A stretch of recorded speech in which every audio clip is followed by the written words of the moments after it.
বেঙ্গল গত বছর বলেছিল যে তারা প্লেয়ার পাচ্ছে কিন্তু রেফারি পাচ্ছে না, তাহলে আজকে কি রেফারি পেলো সঙ্গে? সুপার জায়েন্ট ওরা তো আজকে সুপার জায়েন্টের এগেনস্টে খেলেছে, ওরা তো মনমানের এগেনস্টে নামেনি। যেদিন মনমান এগেনস্টে নামবে সেদিন বুঝতে পারবে মনমান কাকে বলে। এখন তিনটা প্লেয়ার সবে এসছে, কেউ কেউ মানে দুদিনও প্র্যাকটিস করেনি।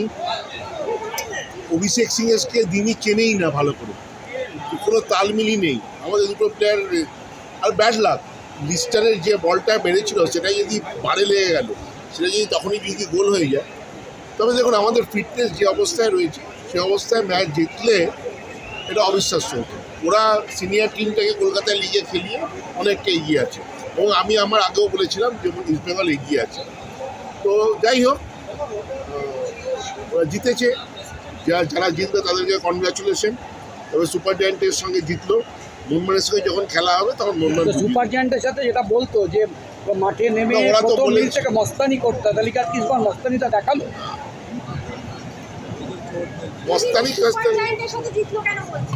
কালকে একটা দেখছিলাম কোনো একজন ওদের কর্মকর্তা বলেছে যে আমরা তো মুম্বাইয়ের সঙ্গে খেলতে যাচ্ছি না, আমরা তো সুপার জায়ান্টের সঙ্গে খেলতে যাচ্ছি।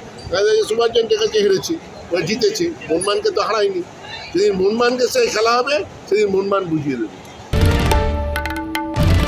বাংলার আওয়াজ, বাঙালির আবেগ, জি 24 ঘন্টা।